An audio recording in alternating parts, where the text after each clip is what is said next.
Hello everyone, আমি সুস্মিতা। দেশের বাইরে কিট্টুকে 5 মাসে প্রথম যখন আমরা মুখে ভাত দিয়েছিলাম, সেই ভিডিওটাতে কয়েকজন কমেন্ট করে বলেছিলেন যে মা বাবাকে নাকি মুখে ভাত দিতে নেই, বা যারা গেস্ট এসেছিলেন তাদের মধ্যে দিয়ে কোনো একজনকে দিয়ে মেয়ের মুখে আমরা ভাত দিতেই পারতাম। তবে এই কমেন্টগুলো না পেলেও আমি ভেবেছিলাম এটা নিয়ে ছোট্ট একটা ভিডিও বানাবো, তবে সময়ের অভাবে সেটা একেবারেই সম্ভব হচ্ছিল না। এবার সত্যি তো আমরা দেখে এসেছি, বাচ্চাকে প্রথম যদি মুখের প্রসাদ দেওয়া হয় তাহলে সেটা মন্দিরে গিয়ে পুরোহিত মশাই দেন, বা মুখে ভাত দিতে গেলে দাদু বা মামাই সাধারণত দিয়ে থাকেন। এবার কিট্টু যদি দেশেই জন্মাতো, দেশেই সকলের মাঝে যদি বড় হতো, তাহলে হয়তো সেটাই হতো। তবে আমার একটা ইচ্ছে হয়েছিল যে আমাদের মেয়েকে প্রথম মুখে ভাত ওর বাবাই দেবে, কারণ পরিবার থেকে দূরে থাকায় বন্ধুরা অনেক আমাকে স্বাদ খাইয়েছে ঠিকই, তবে 9 মাসে পরিবারের পক্ষ থেকে যে স্বাদটা খাওয়ানো হয় সেটা কিন্তু আমাকে রোহন খাইয়েছিল। ব্লগটা তো আপনাদের সাথে শেয়ার করেছিলাম, বলুন কত রকমের নানান রকমের পদ রান্না করে খাইয়েছিল। হ্যাঁ, আমি একটু সাহায্য করেছিলাম ঠিকই, তবে ওর ইচ্ছে ছিল আমাকে নিজে হাতে এত কিছু রান্না করে তবেই খাওয়াবে। তখনই ভেবে রেখেছিলাম আমার মেয়েকে প্রথম মুখে ভাত ওর বাবা দিতে পারলে বেশ ভালোই হয়। আর এই চিন্তাধারাটা আরও দৃঢ় হয় যখন 9 মাসের জার্নিটা তো আপনারা প্রত্যেকেই দেখেছেন, আমার সেরকম কোনো কষ্ট ছিল না, সব কাজ নিজেই করেছি। হ্যাঁ, রোহন অবশ্যই পাশে ছিল, কষ্ট ছিল না, খুব ভালো মতো করে বেবি ডেলিভারি করেছিলাম।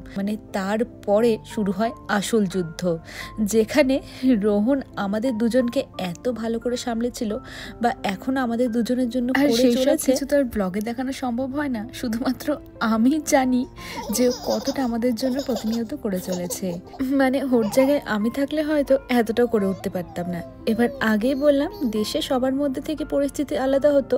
এবার মা বাবা প্রথম তার সন্তানকে মুখে ভাত দেবে, নানান রকমের নিয়মের মধ্যে এটা হয়তো সম্ভব নাও হতে পারত, তবে আমি যেহেতু সুযোগ পেয়েছিলাম তাই আর হাতছাড়া করতে পারিনি। তাই রোহনকে বলেছিলাম কিট্টুকে প্রথম মুখে ভাত যেন ওই ছোঁয়ায়। তবে ও বলেছিল আমি না, আমার নাকি ওকে জন্ম দিতে বেশি কষ্ট হয়েছে, তাই সবার আগে মার উচিত ওকে ভাত খাওয়ানো।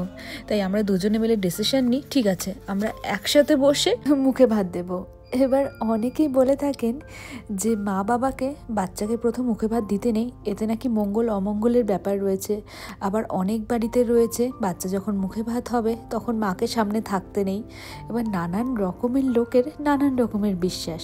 আমাদের বাড়িতেও কিন্তু আমরা কোনোদিন দেখিনি মা বাবা বাচ্চাকে প্রথম মুখে ভাত দিয়েছে, আর দিলেও মনে হয় না এতে বাচ্চার কোনো মঙ্গল অমঙ্গলের ব্যাপার রয়েছে, কারণ মা বাবার চেয়ে আমার বিশ্বাস বাচ্চার জন্য মঙ্গল আর কিছুই হতে পারে না। তো যাই হোক, এতটুকুনি বলার ছিল। তবে এই ভিডিওটা দেখে আমার শাড়ি, গয়না, ব্লাউজের লিঙ্ক অনেকেই চেয়েছিলেন। এবার শাড়িটা ফেসবুকে তো নানান রকমের গ্রুপ রয়েছে, কোনো একটা গ্রুপের কোনো একটা মেম্বারের কাছ থেকে আমি অনলাইনে নিয়েছিলাম, সেটাও অনেক দিন, কিন্তু কার কাছ থেকে নিয়েছিলাম কিছুতেই মনে করে উঠতে পারছি না। তবে ক্লে জুয়েলারি এবং ব্লাউজের লিঙ্কটা আমি আমার ভিডিওর ক্যাপশনে দিয়ে দেবো। তো আজকের জন্য এতটুকুনি। কিট্টু, সবাইকে টাটা বলে দাও।